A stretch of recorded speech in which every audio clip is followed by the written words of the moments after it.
Assalamualaikum warahmatullahi wabarakatuh. Perkenalkan, nama saya Angelina Liken, NPM 2110018, Fakultas Ilmu Sosial, Program Studi Ilmu Komunikasi, Universitas Dasen Bengkulu. Baiklah, di sini saya akan mengerjakan tugas UTS mata kuliah Sistem Komunikasi Indonesia, dosen pengampu Ibu Srinarti MIKOM.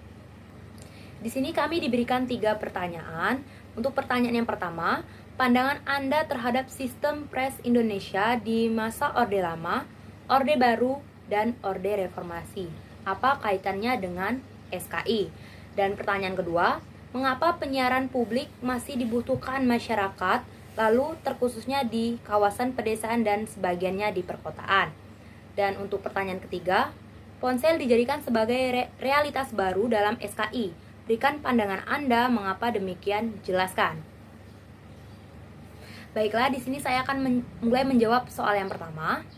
Apa pandangan Anda terhadap sistem pers Indonesia di masa Orde Lama, Orde Baru, dan Orde Reformasi? Serta apa kaitannya dengan SKI? Oke, saya akan mulai menjawab. Di masa Orde Lama, pers merupakan kegiatan jurnalistik termasuk mencari, memperoleh, memiliki, menyimpan, mengolah, dan mengirimkan informasi dengan menggunakan berbagai jenis media dan saluran yang tersedia, yang merupakan sarana lembaga sosial dan media untuk dilakukan. Sejarah surat kabar Indonesia pada masa Orde Lama sangat panjang dan telah terjadi banyak peristiwa di dalamnya.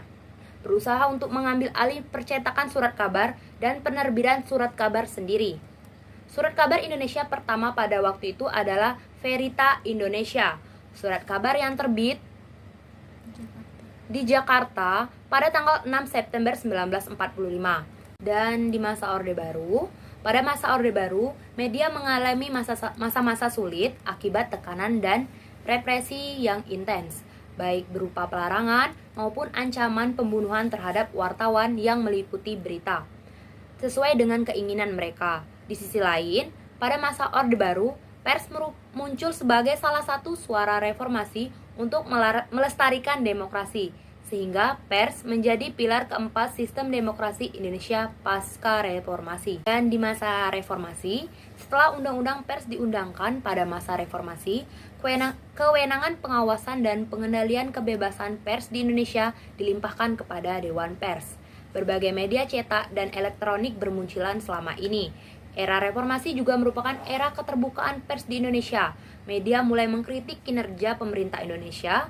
Keterbukaan pers di Indonesia pasca reformasi juga telah mengalami perubahan situasi terkait fungsi kontrol sosial pers terhadap pemerintah. Dari ketiga masa tersebut, kaitannya dengan SKI adalah kaitan sistem pers dengan sistem komunikasi Indonesia, yaitu karena sistem pers merupakan subsistem dari sistem komunikasi. Unsur yang paling penting dalam sistem pers adalah media massa atau media cetak dan media elektronik. Dan untuk jawaban soal yang kedua, mengapa penyiaran publik masih dibutuhkan masyarakat, khususnya di kawasan perdesaan dan sebagian di perkotaan? Jawabannya, karena lembaga penyiaran memiliki tanggung jawab untuk turut memajukan sektor pendidikan, perekonomian dan kesehatan, serta kebudayaan dengan menyajikan informasi yang benar dan bertanggung jawab yang dibutuhkan oleh masyarakat guna mencapai kemajuan bersama. Untuk jawaban soal yang ketiga, mengapa ponsel dijadikan sebagai realitas dalam sistem komunikasi Indonesia? Berikan pandangan Anda, mengapa demikian, jelaskan. Jawabannya, pesatnya perkembangan sistem komunikasi Indonesia telah mengubah pola komunikasi masyarakat saat ini.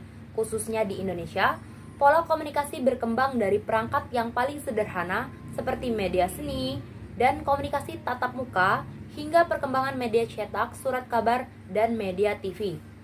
Mulai disiarkan secara pesat oleh TVRI pada tahun 1960-an. Pesan pembangunan yang disampaikan oleh pemerintah saat itu tidak hanya menyebar melalui media cetak, tetapi juga melalui media televisi. Perubahan ini berlanjut hingga tahun 1980-an, ketika televisi komersial muncul di Indonesia. Pesan-pesan yang disampaikannya beragam, tidak hanya untuk informasi perkembangan, tetapi juga untuk hiburan.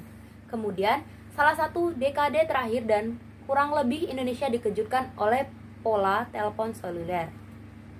Telepon genggam saat ini telah mengubah perilaku komunikasi masyarakat Indonesia saat itu. Misalnya, yang pertama, ponsel telah menjadi fenomena baru dalam sistem komunikasi Indonesia berkomunikasi dengan orang lain. Yang kedua, komunikasi telepon genggam menyebabkan minat baca berkurang. Masyarakat lebih suka membaca informasi di telepon genggam. Baiklah, sekian jawaban dari saya. Terima kasih. Wassalamualaikum warahmatullahi wabarakatuh.